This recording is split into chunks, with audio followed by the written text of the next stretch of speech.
sitting in the grounds of Bhrigu Kacha, Asura monarch Bali was performing the Ashwamedha under the direct guidance of Shukracharya and his Bhrigu clan. Vamana decided to go there and attend the yaga. You must remember that Narayana told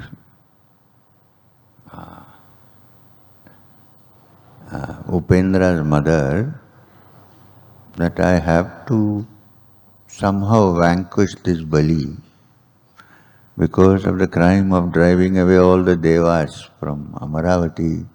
So I will do it in my own way. So he was born as Vamana in womb, and this little Vamana with his umbrella and his kamandalu and his danda decided to go and attend the yajna. The entire assembly stood up as one man. So great was the glory of the boy, who was hardly a child. Bali rushed to his presence, fell at his feet, honored him and offered him a noble seat. He washed the tiny feet of the young Brahmin and placed the water on his head.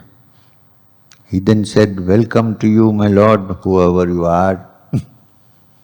I don't know who you are, but this I know, you have come here to bless me and to grace this yajnashala. By placing the water of your feet on my head, I feel that I have become purified. Tell me, what can I do for you?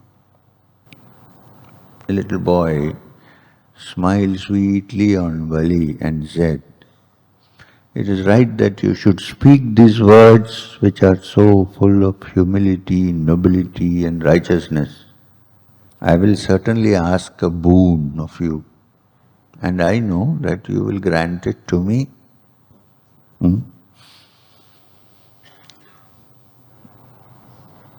I want from you a very small thing. 3 paces of ground measured by my tiny foot.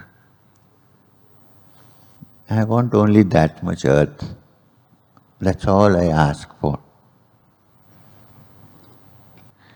Bali was amazed. He stood speechless for a while. Once you ask only for 3 paces of ground measured by those tiny feet. Once I give, there will be no need for you to desire anything more at any time. Revise your words. Take from me land large enough to keep you in comfort through your life.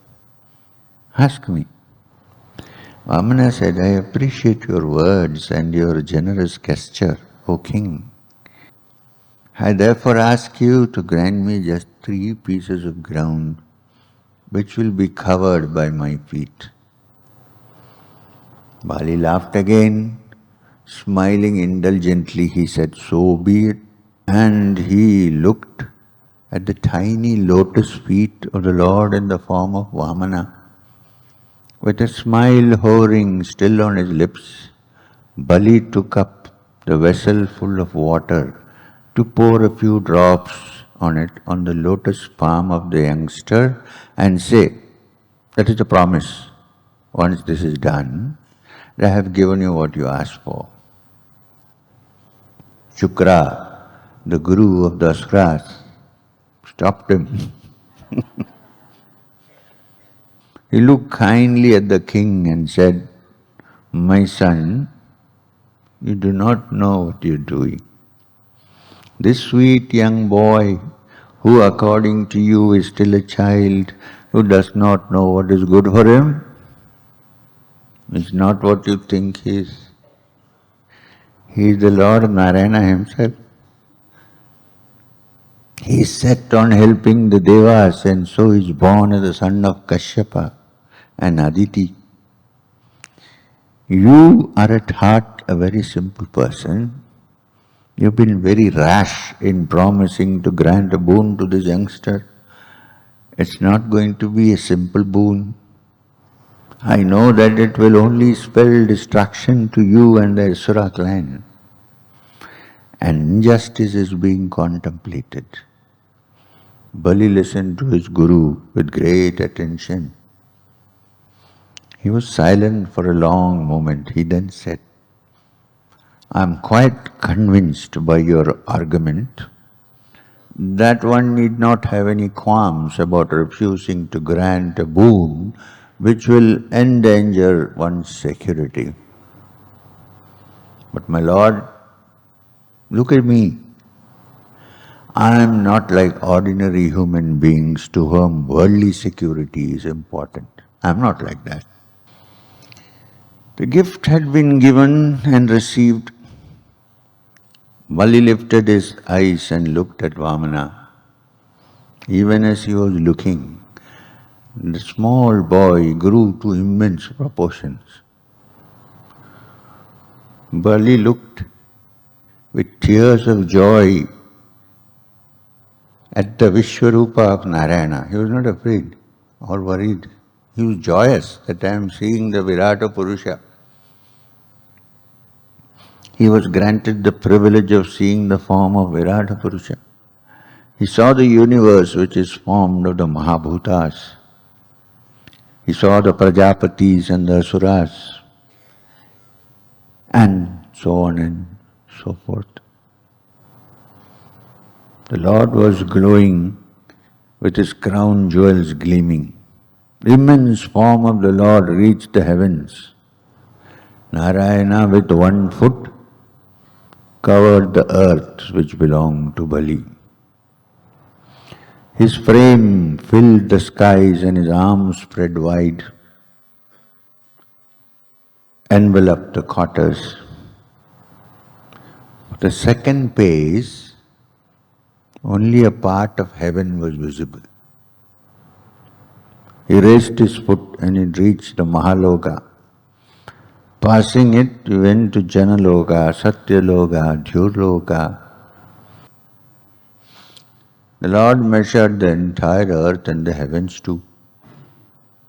He resumed the form of Vamana and stood there smiling.